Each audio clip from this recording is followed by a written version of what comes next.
자, 투데이 하대슈 인터뷰 시간입니다. 오늘은 장성규 변호사와 함께 보다 안전한 세상을 위해 법안 강화가 필요한 이슈에 대해서 이야기 나눠보는 시간입니다. 자, 전화 연결돼 있죠? 자, 장성규 변호사님 안녕하세요. 안녕하십니까, 장성규입니다. 네, 진짜 오랜만에 뵙습니다. 예, 오랜만에 이야기하는 것 같습니다. 어떻게 잘 보내셨죠, 변호사님? 예, 잘 지내고 있습니다. 아니, 그나저나 변호사님 최근에 서울 강동구의 한 아파트 단지에서 일명 택배 대란이 일어났습니다. 네. 택배 노동자들과 입주민 사이에 배송 방식을 두고 갈등이 일어났던 건데, 이 택배 대란, 이 구체적으로 어떤 사건이었는지 좀 먼저 짚어주세요.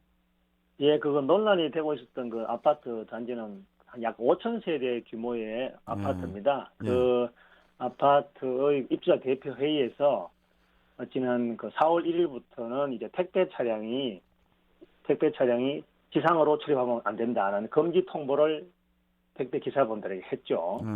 그랬더니 그 택배 노조에서 지상 출입이 허용되지 않냐 하면 그전에는 집 앞까지 배송했던 것을 이제는 단지 앞에 놓고 그냥 가겠다라고 라고 항의하고, 그럼 실제로 이제 4월 15일부터 집 앞까지 배송하지 않고 단지 앞에 그냥 물건을 놓아버리는 방식의 단지 앞 배송을 시작해버렸죠. 네. 그런 방식으로 시위를 했죠.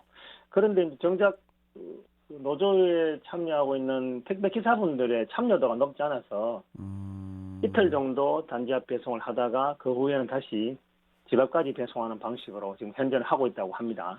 그래요. 네. 입주민들은 사생활 보호, 그리고 이제 차 없는 아파트를 만든다는 이유로 택배 차량은 지하로 이렇게 내려가라는 그런 입장이고, 또 택배 노동자들은 택배 차량이 지하로 들어갈 수 없는 높이라서 그래서 이제 배송에 어려움이 있다, 이런 입장인데, 그렇다면은 택배사의 입장도 있을 텐데요. 택배사는 어떤 대답을 내놓은 상태죠? 우선 택배사에서는 이 높이가 2.3m, 이게 건축법이 2018년에 개정되기 전에는 2.3m 높이로도 건축이 되었거든요. 예, 현재 2.3m 이하의 저상 차량으로 바꾸는 데는 추가 비용이 든다. 탑차들에서 낮은 높이의 차량으로 바꾸는 데는 추가 비용이 들고, 그다음에 저상 차량에서 작업을 하려면 물건을 올리거나 내릴 때 어려움이 생겨서 노동의 강도가 늘어난다. 그래서 이제 단지 앞 배송이라는 방법의 시위를 주도한 것 같은데요. 그런데 이미 노조에서는 그렇게 주장을 했고, 택배사에서는 이미 저상 차량으로서 전환이 현재 많이 되어 있다. 홍보도 많이 되어서, 그다음에 또 택배 기사님들과는 고용 관계가 자기들이 직접적으로 아니기 때문에 기사분들이 입주민들을 위해서 영업 차원에서 택배량을 늘리고 배송량을 늘리면 수입이 되잖아요. 그런 영업 차원에서 입주민들이 원하는 것을 들어줄 필요에 의해서 저상 차량으로 바꾸는 추세이기 때문에 그런 답변을 지금 넣어놓고 있는 상태죠. 뭐 상황이 이렇게 되자 이제 전국 택배 노동조합은 지상 공원형 아파트에 저상 택배 차량을 도입하기로 합의를 한 CJ 대한통운 강신호 대표이사 및 관할 대리점장을 산업안전보건법 위반 혐의로 고발을 또 했어요. 예. 이 산업안전보건법이 어떤 법률이고 또 어느 부분에서 이 산안법을 위반했다는 그런 입장인지 이 부분도 좀 설명 좀 해주세요. 네, 우선은 제가 확인한 건 아직까지는 고발은 하지 않은 것 같고요. 4월 30일 정도까지 답을 들어보고 기다려보고 실제로 고발할 여부를 검토한다고 이렇게 이제 보이는 것 같고요. 그런데 이제 산업안전보건법 5조에 그런 규정이 있어요. 사업자 등의 의무라는 이 규정을 두고 있으면서 이제 하위 법령에 사업주는 산업안전보건 규칙에 따른 특수 형태 근로종사자들, 이런 택배 기사분들 포함한 그런 분들에 대한 근골격계, 말이 좀 어렵습니다만 근육이나 무릎, 관절 이런 부분 질환을 예방할 수 있는 조치를 하도록 하는 규정들이 이제 열거되어 있거든요. 그런데 이제 택배 노조에서는 그 법률을 근거로 해서 택배 물품을 상하차 한 경우에 허리를 숙여서 작업해야 되고 무릎을 꿇고 일해야 되는 경우가 있기 때문에 저상 차량을 운행하면 근골격계 질환이 발생할 수 있다, 이렇게 주장하고 있는 거죠.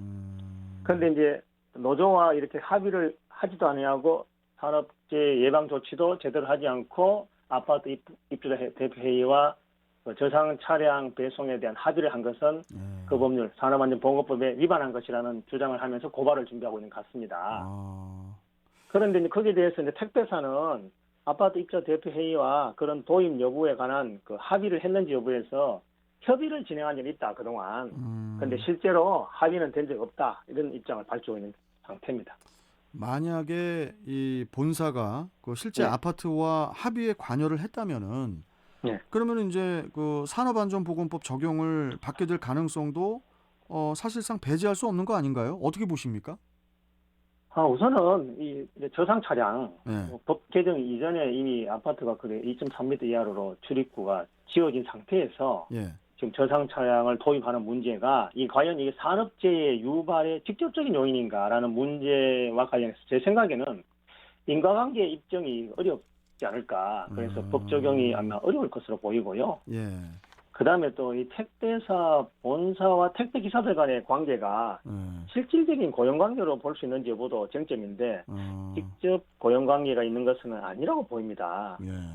그리고 또 이제 택배 기사분들의 선택도 있었던 것 같거든요. 자신들의 영업 차원에서 입주민들이 원하는 그런 편의 이런 것을 들어준 측면도 있기 때문에 제 개인적인 의견으로는 실제로 이 법률이 적용될 가능성은 극히 희박하다 이렇게 보입니다. 그런 생각도 해보셨어요? 우리 장성규 변호사님. 뭐냐면은 아파트 그 지하에 내려가는 데 있잖아요. 네네. 거기가 이게 물론 뭐 주민들도 내려가고 차량도 내려가고 하겠지만은 이제 뭐 택배차뿐만이 아니고 네. 뭐 하다못해 뭐 이삿짐 관련한 사람들이라든지 뭐 여러 차량들이 또 그 다니지 않습니까? 네네. 근데 저 같은 경우는 개인적으로 뭐 이렇게 건물 같은 거 이렇게 지하 주차장 입구 같은 데 보면은 위에 자꾸 차량들이 부딪혀 가지고 네. 그 시멘트가 이렇게 많이 깨져 있는 그 건물들을 참 많이 봤거든요, 저는. 맞습니다. 예. 아니 그러면은 그 건축구 규제를 2.3m가 아니고 좀 여유 있게 수년 전부터 좀 해놨어야 되는 거 아닌가 이런 생각이 좀 들어요.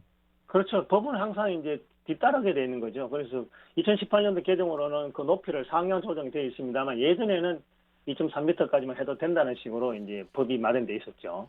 그리고 예를 들어서 나라에서 좀 그런 그 2.7m 정도로 규제를 좀 완화해서 그 규격을 좀 변화를 줄 때 네. 아파트에서 그 공사 비용을 대기 좀 그러면은 좀 뭐 지원을 좀 해줘서 빨리 그걸 좀 올려준다든지. 네. 그 높이 때문에 모든 택배 차량들의 그 차량을 다 바꾸라는 얘기밖에 안 되잖아요. 네. 근데 아마 현재는 그 구조적인 아마 비용이 아마 더 늘지 않느냐. 아마 그런 거는 아마 아파트 내부의 문제도 아마 작용하고 있지 않는가 이렇게 생각되네요. 예. 아니 뭐 그래서 이제 또 뭐 택배 노동자뿐이 아니고 그 뭐 배달이라든지 또 퀵 서비스 노동자들도 이제 사실 모두 같은 처지에 놓여 있다면서 그 지난 26일에 또 공동 대응 선언을 또 했어요. 이 뭐 택배 노조는 뭐 총파업을 또 예고하기도 했고 이 관련 문제들이 꾸준히 지금 그 제기가 되고 있는데 정부는 어떤 대안을 내놓아야 될지 이 부분도 좀 짚어주시죠. 예, 우선 그 택배 수요, 뭐 배달 수요가 이제 코로나와 겹쳐가지고 지금 엄청 수요가 늘었기 때문에 그렇죠. 그 종사자들의 과로 또는 피로도는 계속 쌓이고 있는 상태죠. 근데 이제 기본적으로 이 택배라든지 배달 종사자는 뭐 법상 특수 형태 근로자로 분류되어 있긴 합니다만 또 본질적으로 자영업자성이 있다는 것을 부정할 수 없기 때문에 그렇죠. 국가에서 정면으로 개입하는 것은 조금 부적절해 보여요. 오히려 현재 그 택배 업무, 배달 업무에 종사하는 분들을 그 고유 그 배달 업무, 택배에 이제 그 업무를 부과하는 것이 아니라 처음에 이제 물품이 들어왔을 때 그 물품 분류 업무까지 하도록 하는 게 과로의 직접적 원인이라는 평가들이 많거든요. 그래서 오히려 택배 기사분들이나 배달하시는 분들에게는 그 업무에만 집중할 수 있도록 하는 그래서 물품 분류 업무, 그 고된 작업 그런 부분에 투입되는 인원들을 점차 늘려가도록 하는 그런 먼저 지도하는 것이 우선이라고 저는 생각하고 있습니다. 네. 참 이 아파트 주민의 안전을 위해서는 또 뭐 여러 가지로 주민들 입장도 어느 정도 이해가 가는 부분도 있고 또 택배 직원의 입장에서도 당연하게 이해가 가는 그런 부분인데 네, 좀 각각의 그런 특징들을 좀 고려를 해서 잘 좀 네, 그 정리가 되었으면 합니다. 예. 맞습니다. 예. 자, 장 변호사님 오늘 말씀 잘 들었고 네, 또 다음 시간에 또 뵙도록 하겠습니다. 네, 고맙습니다. 그러겠습니다. 감사합니다. 예, 예. 자, 지금까지 장성규 변호사와 함께 했습니다.